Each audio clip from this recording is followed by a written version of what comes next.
शेखला बरोबर घेऊन मुंबईमध्ये विराट मोर्चा काढणारे आणि त्या मोर्चात ही भीमगर्जना करणारे की ये आजादी झूठी है और देश की जनता भूकी है असं म्हणणारे स्वतंत्र भारतातील पहिले विद्रोही साहित्यरत्न अण्णाभाऊ साठे, माता जिजाऊ, माता भीमाई, माता रमाई, माता सावित्री या बहुजन महापुरुषांना प्रथमतः त्रिवार अभिवादन करून आज या ठिकाणी लोकशाहीर साहित्यरत्न अण्णाभाऊ साठे यांच्या जयंती महोत्सव या कार्यक्रमाला उपस्थित बारामती नगर परिषदेचे माजी उपनगराध्यक्ष विद्यमान नगरसेवक आणि भावी नगराध्यक्ष जयदादा पाटील नगरसेवक आपला व्यव करावा की आपला केला पाहिजे नगरसेवक निलेश आप्पा इंगोले आयोजक नगरसेवक गिरजूभाई मांढरे, सुनील शिंदे, साधू बल्लाळ, धनंजय तेलंगे, रामहरी बल्लाळ, बाकीचे सगळे या आयोजक उपस्थित बंधू आणि भगिनींनो, आज आपण या ठिकाणी साहित्यरत्न अण्णाभाऊ साठे यांचा जयंती महोत्सव हा साजरा करीत आहे.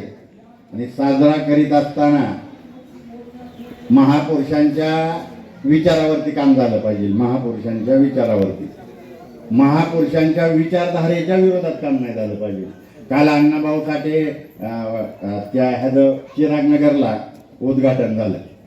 काल उद्घाटन झालं तिथं आणि ते उद्घाटन करताना सत्यनारायणाची पूजा केली.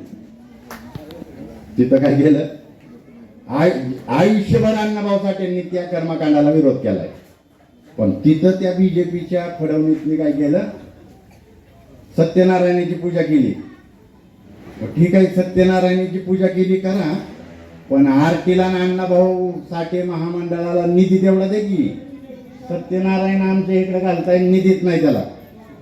आता इमारत झाली म्हणजे चिरागनगरला ती का बांधलं, चिरागनगरला का बांधतात तर अण्णाभाऊ साठेंचा जी शेवट आहे ती त्या चिरागनगरमध्ये झाला.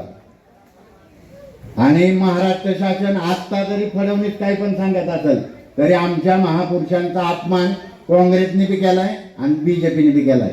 त्यासाठी सांगतो, अण्णाभाऊ साठे यांच्या माहितीच्या अधिकारात मी पाठीमागे बी सांगितलंय, 2013ला एका 8वीतल्या मुलीने माहिती मागवली महाराष्ट्र शासनाला. त्या अण्णाभाऊ साठे यांचं संपूर्ण नाव आणि त्यांचं नागरिकत्व सांगा.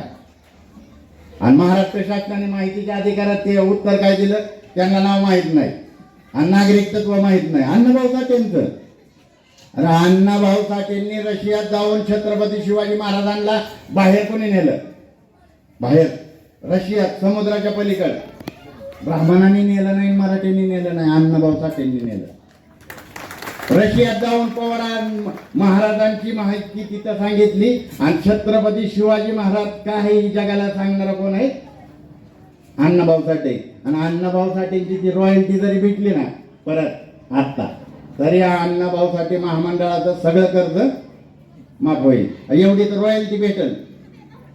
परंतु ही लोक काही करत नाहीत. आणि आता त्यांनी आता काय लावलेलं आहे,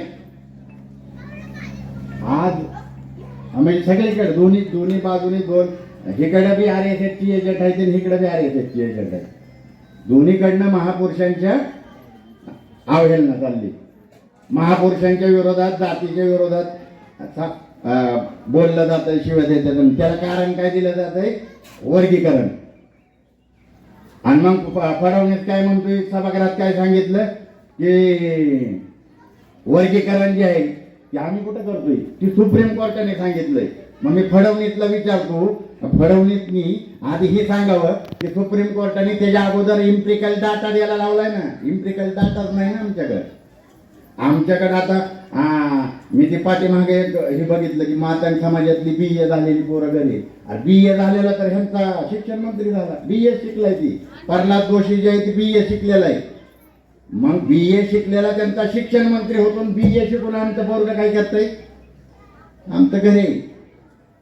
पण तुम्ही ही जी फूट आहे, ही जी फूट पाडायचं जे काम केलं या RSS BJPने, हे का केलं असेल, तर तुम्ही वाहण्याच्या दुकानात समजा भांडण लागलं, शांतीलालने कधी शिव्या नाही दिले, पण आपण शांतीलालचं घेऊ. शांतीलालच्या दुकानात समजा वाघमाऱ्यांचं पलीकडचे आहेत का नाही भंडारी, ह्यांचं भांडण लागलं, भंडाऱ्याचं वाघमाऱ्यांचं भांडण कुणाचं आहे? शांतीलालचं भंडाऱ्याचं आहे, म्हणजे वाघमाऱ्यांचं भंडाऱ्याचं आहे. शांतीलाल घरात नाही येऊन पळवत येऊन काय म्हणतो, हा काय मारा मांगासारखा कालवा लावलाय, आता काय समज आहे आमचा? आहे का आमचा काय समज आहे का त्यात? म्हणजे मी यांची फक्त नाव आहे तर तुम्हाला कळायसाठी घेतली. भांडण दुसऱ्याचं असतं आणि शिव्या आपल्याला बघतात का नाही? हा कालवा केला, काय कालवा लावला, अरे आम्हीच करतोय. तुम्ही संसदेत बघा की कालवा किती करतात, ती कुठं आमची आहे ती? ही जी केले षडयंत्र केलेलं, ही षडयंत्रात आपल्या सगळ्यांचं नुकसान आहे, आपल्या सगळ्यांचं नुकसान आहे. आता दादासाहेब सबलीकरण योजना आहे, योजना कधी चालू झाली? 65ला सुरू झाली. आंबेडकर वसाहत मधल्या कुठल्या मातंग समाजाला 2 एकर 3 एकर जागा भेटली सांगा बरं? नाही भेटली कुणाला. उलटे आमच्या घेतल्या का नाही? आमच्या जागा घेतले, सगळ्यांनी घेतले.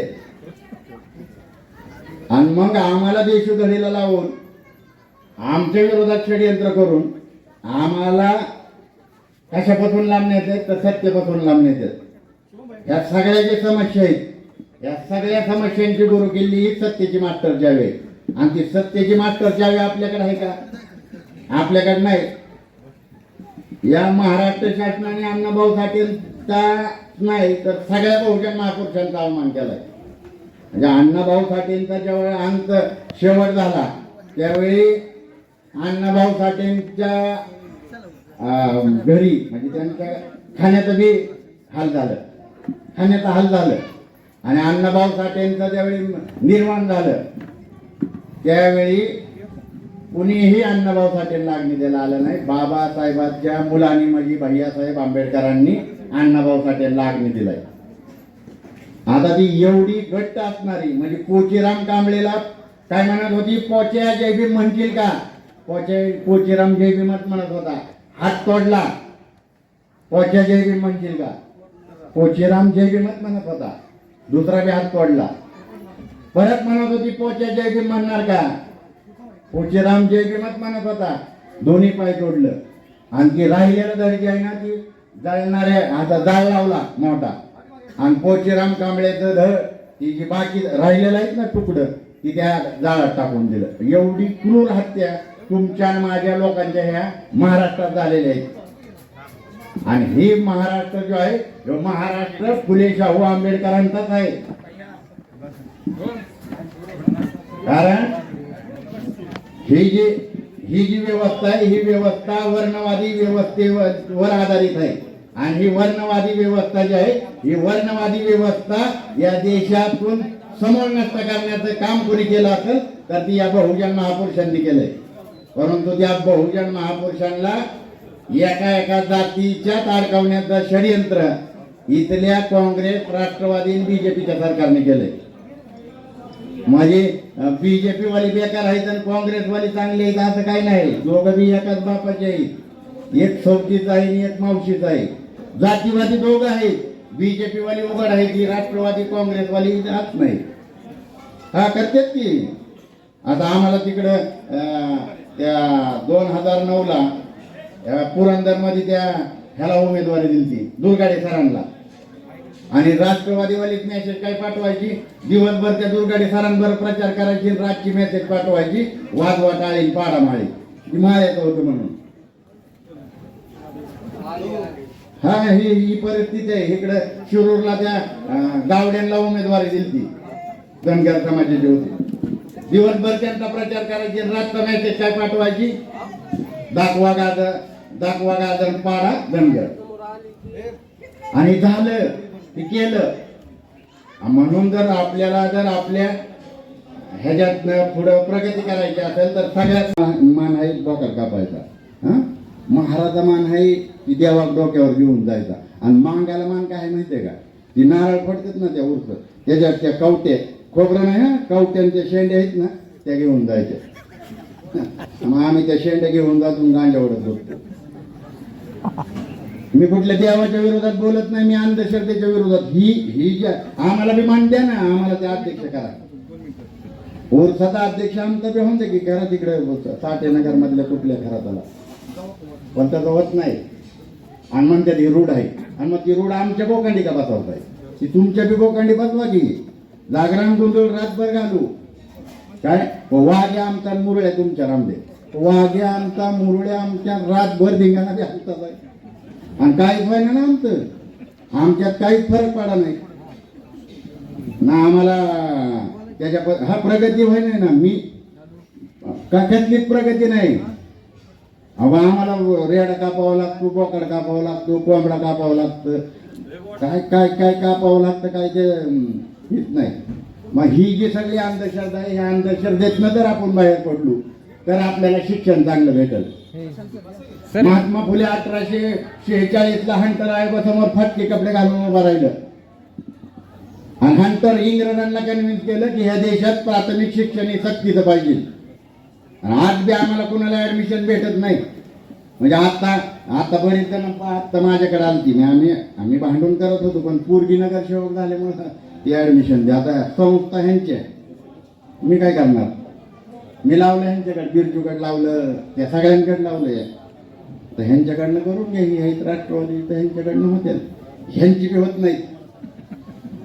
हा नाही कुणाला तर ऍडमिशन नाही. मग महात्मा फुले फटके कपडे घालून तिथं उभं राहिलं होतं त्यावेळेस प्राथमिक शिक्षण सक्तीचं झालं. शाहू महाराजांनी जर आईबापांनी पोराला शाळेत पाठवलं नाही तर त्या काळात 1 रुपया दंड केलता तर बारामतीची प्रगती होईल. बरोबर आहे का नाही? नाहीतर बारामती फर्स्ट क्लास आणि बारामती कर थर्ड क्लास ठेवून काय होणार आहे. बारामती आपण फर्स्ट क्लास करे फिरायला दुसरीकडनं लोक येतील तिकडं गोव्यावरनं बी इकडे येतील फिरायला बारामती बघायला. बारामती तर फर्स्ट क्लास दिसेल पण बारामतीत राहणारी बारामतीकर जर थर्ड क्लास असतील तर काय उपयोग होणार आहे त्या कशाचाच उपयोग होणार नाही. म्हणून आजच्या दिवशी हा संकल्प सगळ्यांनी केला पाहिजे की बहुजन महापुरुषाची विचारधारा आहे ही अंतिम सत्य आहे, ही विज्ञानावर आधारित आहे. आणि आपण सगळी जी वर्णबाह्य लोक आहे वर्णबाह्य लोकांनी विज्ञानाला आपलं केलं पाहिजे, अंधश्रद्धेपासून लांब झालं पाहिजे. आणि अंधश्रद्धेपासून लांब झालं तरच खऱ्या अर्थानं या बहुजन महापुरुषांचा जयंती महोत्सव आपण या विचाराने साजरा केला असं होईल. अन्यथा दरवेळेस महापुरुषांच्या जयंती असती जयंती आपला हार घालतात हार फुटूला हार घालायचा जो शुभेच्छा द्यायचा विषय संपला. परत पुढच्या वर्षी ती महापुरुष आपल्याला आठवणार. तर त्या महापुरुषांच्या जे महापुरुष आहेत त्या महापुरुषांचा विचार आपल्याला रोज अंगीकारलं पाहिजे आणि रोज अंगीकार करून त्याचा अंमल केली पाहिजे. या ठिकाणी आज आपण अण्णाभाऊ साठे यांचा जयंती महोत्सव साजरा करीत आहोत. अण्णाभाऊ साठेंच्या ज्या कथा कादंबऱ्या जर वाचल्या त्यांच्या जर कादंबरी जरी वाचली जरी कादंबरी असली तरी त्या कादंबरीतलं जी पात्र आहेत ती पात्र प्रेरणा देणार आहेत. फकीरामचा फकीरा त्याच्यात जी लिहिलेलं आहे ती प्रेरणा देणार आहे. आणि मग जी प्रेरणा देणारी आहे ज्याच्यापासून आपल्याला प्रेरणा जागृती येणार आहे त्या गोष्टी आपल्याकडनं त्याला चालना मिळाली पाहिजे. आणि शिक्षणाचा सगळ्यात मोठा जर आपल्याकडे अभाव काय असेल तर आपल्याकडे सगळ्यात मोठा अभाव आहे शिक्षणाचा. आणि त्याच्यामुळं आता नगराध्यक्ष बी इथं आल्यात. बारामती नगर परिषदेने CBSE बोर्डाची शाळा इकडे चालू केल्या पाहिजे तसं यांनी सांगितलंय. मी करणार आहे म्हणून अध्यक्षांनी अध्यक्षांनी जाहीर केलं माझ्या शेजारी जाहीर पण ती आमराईत झाली पाहिजे पहिली. मग आमराईतल्या मुलांना जर CBSE शिक्षण फ्रीमध्ये भेटलं तर महात्मा फुलेंनी हंटर आयोगासमोर दिलेली साक्ष होती महात्मा फुलेंचं ते काम सचिन शेट्टी पूर्ण केलं असं होईल. जागेची काय अडचण नाही जागा बी आहे फक्त तुम्ही बांधायचे. आणि कमीत कमी बारामती शहरातल्या जी मागासवर्गीय आहेत मुस्लिम आहेत, गरीब आहेत, त्यांना बारामतीतल्या सगळ्या शाळेमध्ये फ्रीमध्ये ॲडमिशन भेटलं पाहिजे. आता सरकारी शाळा तर बंद केल्यात, झेडपीच्या बंद आहेत, नगर परिषदेच्या वाढल्यात आणि नगर परिषदेच्या आता थोडं प्रगती बी चालली शिक्षण विभागात. बारामती नगर परिषदेत ती वाढली पाहिजे आणि मग फुले शाहू आंबेडकर आणि अण्णाभाऊ साठेंचं काम पूर्ण होईल. नाही तर अण्णाभाऊ साठेंच्या नावाने मोठा समाज मंदिर बांधून काहीच होणार नाही. बाबासाहेबाच्या नावाने तुम्ही कुठल्या गावात जावा तिथं समाज मंदिर आहे का नाही? आणि त्या समाज मंदिरात दोघात खेळतात तिथं. आपल्या इथं बी चालायचं ना. ही जर बंद करायचं असेल तर आपल्याला शिक्षणाला महत्त्व द्यावं लागेल आणि शिक्षणाला महत्त्व देऊनच आपली प्रगती होणार आहे. शिक्षणाशिवाय आपल्याकडे काहीच नाही. आता शिक्षणाशिवाय काहीच नाही. आणि 2014च्या नंतर तर आपल्या देशात शिक्षण भेटेल असं वाटतच नाही. आता तुम्ही बघितलं ना, आता जंतर मंतरवर खिळं लावून पोरांना मारले. त्याला काठीला खिळं होतं आणि त्या 12 14 वर्षाच्या पोरींना बी मारले. तुम्ही बघितलेलं आहे सगळं. जे अजून सत्ताधारी खासदार त्या पोरांना काय काय म्हणतात हे बी तुम्ही संघटना जी आहे ती विष पेरण्याचं काम तुमच्यात आणि माझ्यात करते. काहीच होणार नाही. वर्गीकरण कधीच झालेलं आहे. मी तुम्हाला वर्गीकरणाचं आता बरेच मान्यवर आले, 1-2 मिनिटं घेतो फक्त. वर्गीकरण कधी झालंय? कधीच झालेलं आहे. भीमनगर हाऊसिंग सोसायटी पलीकडच आहे. भीमनगर 40 घरांची सोसायटी आहे, बरोबर आहे? 40. त्याच्यातली 35 घरं बौद्धांची आहेत आणि 5 घरं मातंगांची आहेत. भिशे, मोरे, आडागळे, अलीकडचं ती पण मातंग समाजाचं, पाठीमागचं हरुबाई, ही 5 घरं मातंग समाजाची आहेत. वर्गीकरण त्यावेळेसच झालंय. वर्गीकरण काय आत्ताचा विषय? आत्ताही म्हणतात बा फडणवीसला करायचंय ना, फडणवीसच्या दम आहे तर फडणवीसने उत्तर प्रदेशात करून दाखवावं. मी ह्या वर्गीकरणाच्या विषय वर्गीकरणाच्या संदर्भात ज्यावेळी आपला मोर्चा झाल्यानंतर दुसऱ्या दिवशी अजितदादांबरोबर फोनवर बोलणं झालं माझं.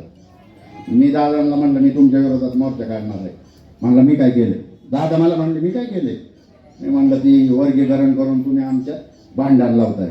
मला दादा म्हणले काळूराम माझा काही संबंध नाही, की कोर्टाने हे दिलाय, सुप्रीम कोर्टाने निकाल दिलाय आणि त्याची पण मग त्याच्यानंतर तुम्ही बरेचसे जण त्यांना भेटायला हे गेला. मन जर राष्ट्रवादीला नाही करायचं, एकनाथ शिंदे मोर्चा काढायला लावतात, मग फडणवीसच का करतोय? तर ही मोठं षडयंत्र आहे. आणि ह्याच्यापासून आपलं काय करायचंय? त्यांना आपल्यापासून सत्तेची चावी दडवायची. सत्तेची चावी आपल्यापासून दडवायची. कारण ही चावी दडवण्यासाठी त्यांनी वारंवार प्रयत्न केलाय. मराठवाडा विद्यापीठाला ना बाबासाहेब आंबेडकरांचं नाव द्यावं म्हणून लहानपणापासून आपण भांडत होतो ना.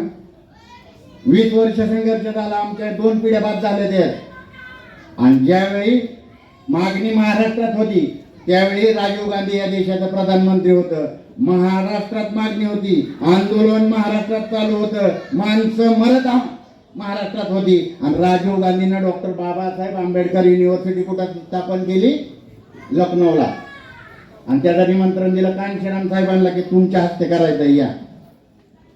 कांशीराम साहेबांना बाकीच्या समाजाला भारी वाटलं का आपल्या माणसाला बोलावलंय. साहेबांनी सांगितलं मी जाणार नाही कारण राजीव गांधी आपल्याला फसवतोय. राजीव गांधीला कांशीराम साहेबांनी सांगितलं की भाई ये मांगनी तो महाराष्ट्र वालों की है, वो यूनिवर्सिटी तो महाराष्ट्र के लोगों को चाहिए, मुझे नहीं चाहिए, मुझे तो सत्ता की चावी चाहिए. आणि मग उत्तर प्रदेशातल्या तो बहुजन समाज, दलित समाजाला साहेबांनी समजून सांगितलं की राजीव गांधी आपल्याला फसवतोय, आपल्याला सत्तेची चावी घ्यायची, युनिव्हर्सिटी नाही. आणि मग तिथल्या समाजाने 93ला बहन मायावती जी उत्तर प्रदेशाच्या मुख्यमंत्री झाल्याने एका सहित 8 विद्यापीठ स्थापन केली. अहिल्यादेवी होळकरांच्या नावाने युनिव्हर्सिटी आहे उत्तर प्रदेशात. महात्मा फुलेंच्या नावानं सावित्रीबाई फुले, बाबासाहेब आंबेडकर, शाहू महाराज यांच्या नावाने, गौतम बुद्धांच्या नावाने युनिव्हर्सिटी. जगात कुठं नाही एवढी भारी युनिव्हर्सिटी आहे. 1 रुपया लागत नाही. नोएडा आपल्या देशात सगळ्यात महाग जिथं जमीन आहे ना ती नोएडा शहर आहे. आणि त्या नोएडाच्या गौतम बुद्ध युनिव्हर्सिटीत 1 रुपया लागत नाही. VIP सारखं सगळे आहे. तिथं झालं. म्हणून आपल्याला पण या महाराष्ट्रात ही सत्तेची चावी हातात घेतली पाहिजे. आता भांडत बसण्यात काहीच अर्थ नाही. भांडण त्यांना लावायचंय, आपल्याला काय भांडायचं नाही. काय पाहिजे ते घ्या ना वाटून, जमिनी द्या वाटून. आता त्या मिकलेला मातंग समाजाच्या जमीन आहेत, माझ्याकडे 65 एकराची कागदपत्र आहेत, ती मातंगच गायब आहेत. मग त्या जमिनी कुठे आहेत? त्या जमिनी तिथंच आहेत. मग कुणाकडे आहेत? त्या हितल्या प्रस्थापितांकडे आहेत, त्या मिकळीचे. मी काढली ना, मी तुम्हाला अगोदर सांगितलंय. तुमच्या पैकी बऱ्याच जणांना मी साधू बांधला कागदपत्र दिलती, विशालला दिलते का नाही? मग हिथं आपली जिथं शक्ती लावायची तिथं लावली पाहिजे. आणि आजच्या दिवशी समाजाने एक संघ राहिलं पाहिजे. समाज एक संघ राहूनच आपली प्रगती होईल. त्याच्यामुळं मी या ठिकाणी आपलं माझं लांबलेलं भाषण संपवतो आणि पुन्हा एकदा स्वतंत्र भारताचे पहिले विद्रोही साहित्यरत्न अण्णाभाऊ साठे यांच्या जयंती महोत्सवाच्या सर्वांना लाख लाख शुभेच्छा देतो. जय भीम, जय भारत.